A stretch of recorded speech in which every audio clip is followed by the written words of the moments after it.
Hey everyone, Jamie Phillips, Action Auto Parts. If you've not seen my last couple of videos, it has not been car related. I bought the house next door. You go back and you see a couple of videos on it. We started yesterday, not only trying to push the squatters out, but at the same time get to work. So yesterday I got all the interior doors and the jambs and stuff pulled out.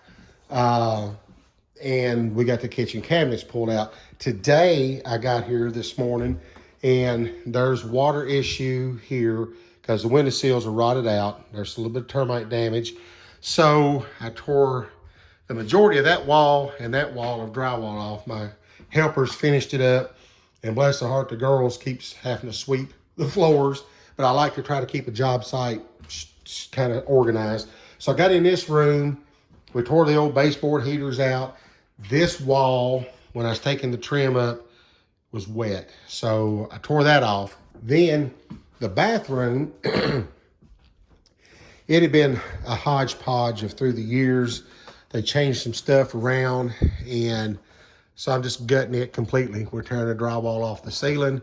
That's got chicken wire and a concrete. It's going to be a booger. I'm saving my pink tub for something, but it's not staying in here. The reason this wall is insulated to there is the staircase that goes down into the basement. So pretty cool that they insulated that. We're going to tear it out and actually replace some of that. We still like this little bit of a wall. But anyway, we got that much stuff done, all the little doors off. We got the rest of the baseboard heaters out. And we yesterday got almost all the kitchen cabinets. We liked the bases that went around. Now keep in mind, this house was built in 1968. It had not had any upgrades. The cabinets were still the same. And I like to have kept them because they were cool, but once they started tearing into them, they had water damage and just years and years of cooking and grease smell. And then these people that were in here wasn't the cleanest, and there was roaches and mice, and so I said, screw it. So they ended up out there in the dumpster. So I'm either going to do it this weekend or we'll get back, start work Monday. I'm going to tear all of this wall out because of that. I've got a roofer coming today, measured it for a new roof. It's got 3 layers of shingles, so we got to get all that replaced. I've talked to 2 different electricians. I've got to upgrade the panel from 100 amp to 200 amp. So I'm going to try to get that worked out. The windows has been ordered. They're about 6 weeks out now. I've still got the people, they didn't show up today to finish getting some of their stuff that they got out in the yard. And this stuff they shoved back in the house. It's supposed to rain here in a little bit, but that's not my problem. I'm tired of trying to be the nice guy. The basement, I have not even been in yet. They said they had some stuff they wanted. If it's not out by the first of the week, my crew's gonna put it in a dumpster. So I ain't even been downstairs yet. Outside, all of that stuff is stuff they say they're coming back after, which they have hauled off a lot of stuff.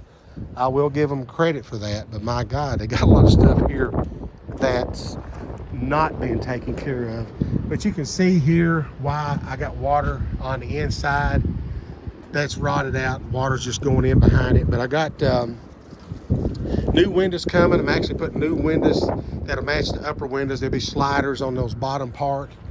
Again, some of the stuff they said they want, that's fine. The more they haul off, the less I have to pay somebody to load up in a dumpster. But anyway, this part of what they thought was going to be a porch is coming down.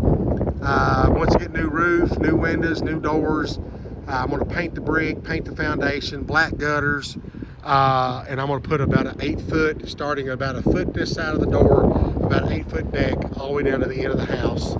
Now this is something, and I got my dozer guy coming to look at it with me.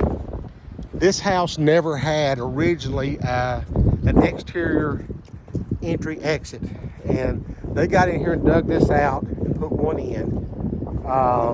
And as you can tell, it all goes right down toward the door. And then they had to build that little apparatus for the meter guy to read the electric meter. So when I get all this switched out, I'm gonna figure out definitely a different way. So my dozer guy's gonna come, and one, we're gonna figure out if he can fix this to where it's not an issue, and I'll put a new door in and window and fix it and leave it like that. And if not, if it's gonna be too much of a headache, then we're gonna just tear that door out, lay the concrete block back up in it, and bring some stuff in and fill this back in like it was a few years ago. But I still got stuff out in the yard. I mean, these people have stuff every freaking where. And so, but you know, that's part of the project. I always liked buying them kind of rough and dirty, because cleanup's the cheapest thing you can do. 2 days, you know, I'm out maybe $250 in labor. Besides, not counting what I've done, we've almost filled up a dumpster. And so they've got crap back there. It's all got to get cleaned up. But anyway, that's there again. That's part of the process. But the structure of the little old house is good. It was built back when lumber was good, and those old carpenters knew what they was doing. It wasn't all this power tools. Everything was by hammer and handsaw. And you know, I done looked at the lumber, and it's got 1x12 sheeting up on the roof. So structure-wise, the little house is good. Once I get all the new windows and doors and stuff in it, it's gonna take on a whole new look, and getting it cleaned out and finish getting it gutted, what I'm having to take out of it. So I wanted to do a little walk around. Yeah, we pulled the commode out of it today. So my worker, that's where I just said outside the door. But once we get the upstairs, they gotta get the refrigerator. But once we get this upstairs to where I can turn a plumber, well, the basement's got to be cleaned up, but where I can turn the plumber, electrician loose so that they can run the things from downstairs up and get that old stinking border off. I got to pull the baseboard because I'm not going to be able to match it and where the baseboard heaters was at. You know, I'm just going to tear it all out. These hardwood floors, I'm probably going to maybe sand and redo. I'll put laminate in there, do something in the bathroom yet, I don't know. Since the bedrooms had some issues, that a little bit of termite, I'm probably gonna pull up some of this to patch where that old floor furnace vent was at. And I'll probably put carpet in the bedrooms and something in there, I ain't made up my mind yet. And then sand these hardwood floors and refinish them myself. I've done it, but it's been years ago. And so that'll look good. And a bonus, my buddy, Jack Ray, had been along the way teaching me how to do some upholstery work on some of my stuff.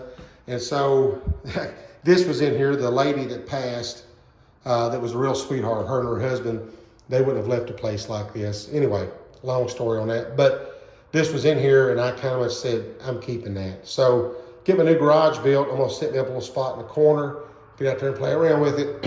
I know how to take stuff apart. I know how to cut the patterns, and I know the premise of sewing it back, but I've not used the machine much. So that's gonna be great to have that machine that I can learn on. You know, I just like to do my own stuff, a little simple rolling pleat, things like that. But got to tear that wall out. Maybe this one, I don't know yet. You know, hanging a few sheets of drywall is a lot cheaper than trying to patch up a bunch of crap. So that's going to do it for this one. I just wanted to kind of do a little Friday wrap up on my house project. It's next door to where I live. Actually, if you look right there's my driveway. You can see, get my finger back out, a couple of cars. There's my garage, and there's my house. So it's close. Yard gets ready to cut, boom, I can mow them both at the same time and get that done. So I appreciate you. Congratulations to Beamer and Son Garage. They hit the 1,000 mark yesterday, and I know Barry's excited. I'm excited for him. I can only imagine me hitting the 1,000 mark to feel like I've really gotten somewhere. I'm still a little over 200. I've not been at it that long, but at the same time, getting to 1,000 would be awesome. So congratulations, Beamer and Son Garage. Check them out. Let's get them up toward 2,000 now. And I want to ask you for thumbs up, comment, and a subscription if you've not done it yet. And so I'm gonna get back into my car videos. Don't give up on that. But the house, I want to do some stuff. Plus, it's gonna help me document along the way the progress. And a potential buyer, I can show them videos of what we've done. So that's another reason why I want to do these. I can say, hey, go to my YouTube channel and you can see from day one on up. I'm not trying to hide anything. Some of that termite stuff I could have easily hid, but I'm not like that. I want this house perfect when I get done with it. So, and I think it's going to be pretty daggone close to it. So give me a subscription, would be appreciated. And folks, when you're supposed to be adults, don't write on the walls with Sharpies or put your shopping list on the wall. I mean, I know a piece of paper can be lost, but you can't really take the walls with you to the store. So there you go. I appreciate it. God bless. Y'all have a great weekend, and I'll catch you in the next one.